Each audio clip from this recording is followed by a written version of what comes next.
I thought the National Assembly should do is that when the executive send its proposals, particularly in respect of infrastructure, like the Bini, Lokoja, Okene, Auchi, Bini dualization, I think the appropriation system should be such that there is enough provision in every budget, enough to sustain the contractors at site for the whole budget cycle. But what you find correctly is that the Minister of Works, or let me say the government,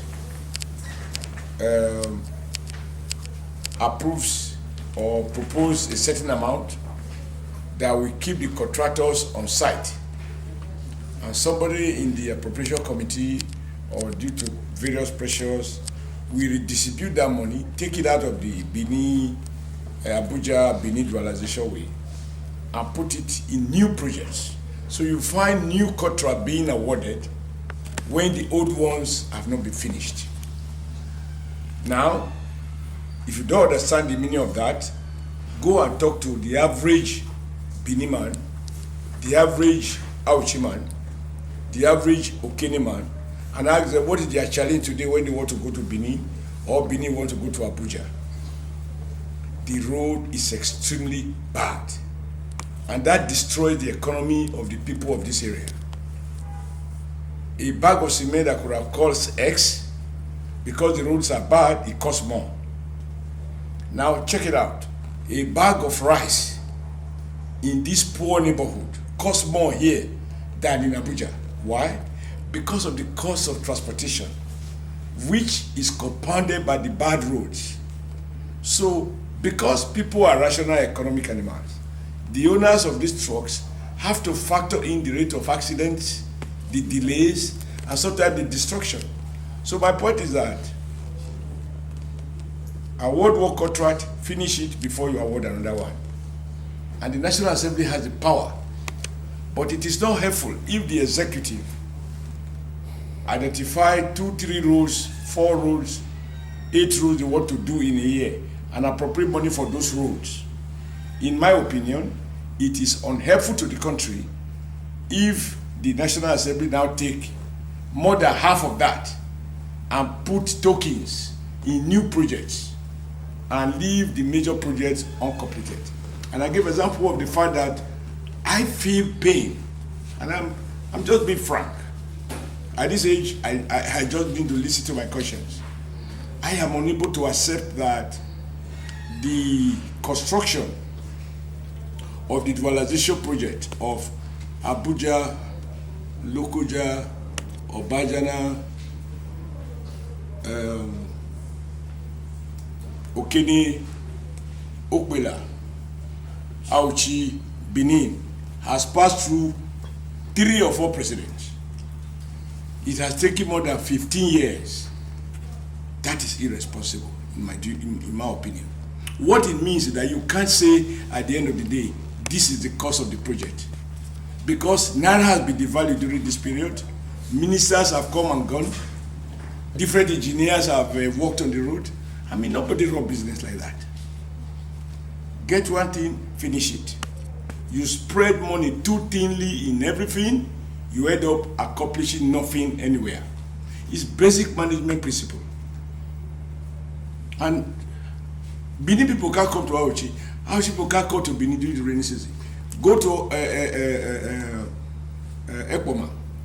The internal roads in Ekpoma have been destroyed by big trucks because those internal roads were not constructed as truck A roads. But since the main road is bad, that is how people have to find their way. I have to travel from Benin to Auchi when I have to, going through Ondo State.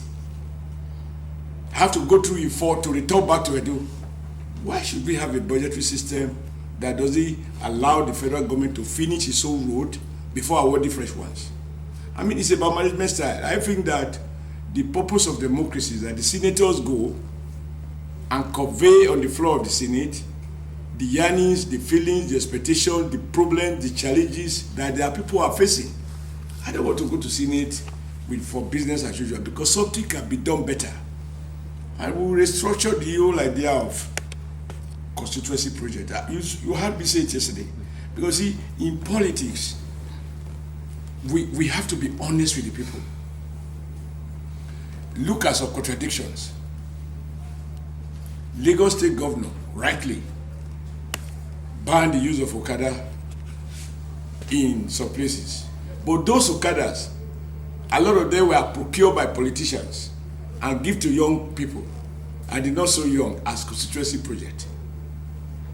In Edo here, I've seen my senator giving 2-3 motorbikes to 2,000 youths, and they call it constituency project. You buy 50 grinding machine, you give to 5,000 women, quote, widows, as constituency projects. And empowerment. That is the one that I found very offensive. How are you empowering a young man who is in his 20s with a motorbike? You are destroying him. You give him a false sense of I have arrived. He earns much more money every day. By the time he's 30, 35, he has not acquired skill. He's not taking advantage to properly get himself educated, and therefore he doesn't have the skill necessary to sustain a life living. He just gets stranded at middle age, too old to learn new tricks, but not skilled enough to get anything doing. I think government must focus the long-term strategy to empower the people. 2-3 key things. First, proper education and give people proper skills. Not skill acquisition center that don't have any equipment.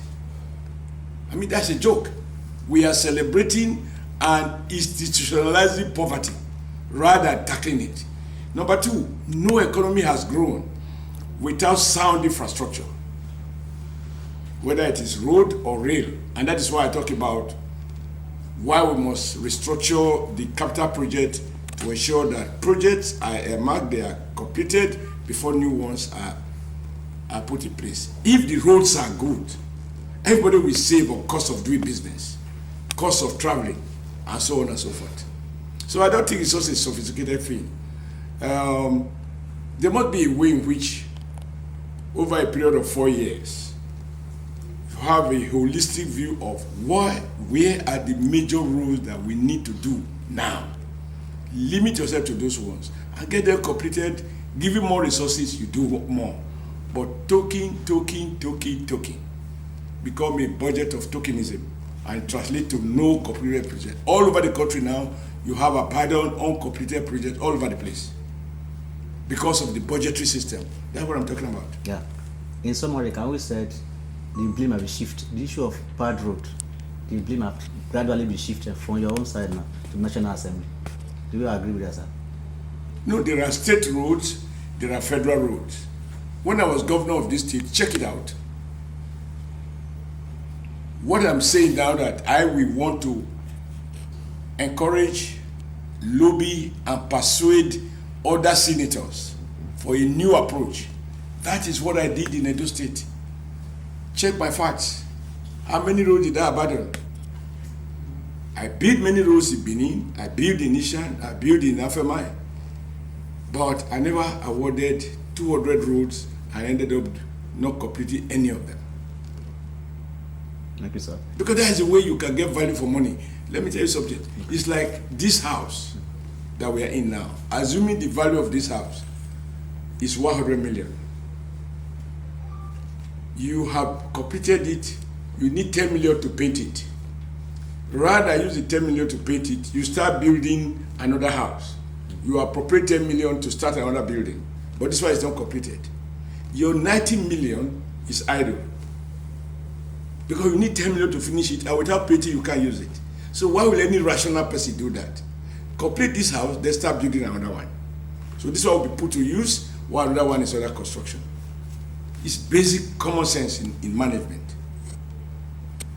Don't spend your resources too thinly as to make impact nowhere. You want to do projects everywhere, you end up not doing any project anywhere. It's a simple thing. I don't think it's a problem. But I do recognize that in the Senate, you're talking of parliament. You have to persuade other senators to buy into your vision, and the fact that we all carry the burden when we are being abused as those in government that a road is bad. Just try to pass through Ekpoma. The other day I was talking at Lokuja. I saw children who slept on the road. I'm like, how? How? These are avoidable. So I'm not here to blame anybody. I'm just saying that it's not worth my while to go to the Senate and sit down there and be snoring and collect allowance, collect constituency project and do whatever. I think at this age, I just need to contribute before God takes us away. That when I'm accounting to God, that God will give me power, I try the best I can to use it to deliver the greatest good to the greatest number of our people. Because the president alone can't do it if you don't have a National Assembly that is ready to cooperate. Just like a governor can't do it if you don't have a state of assembly that is ready to cooperate. But governors are able to get it done easier with state assembly. But at the national level, it doesn't seem that it is that easy. But we need to collaborate.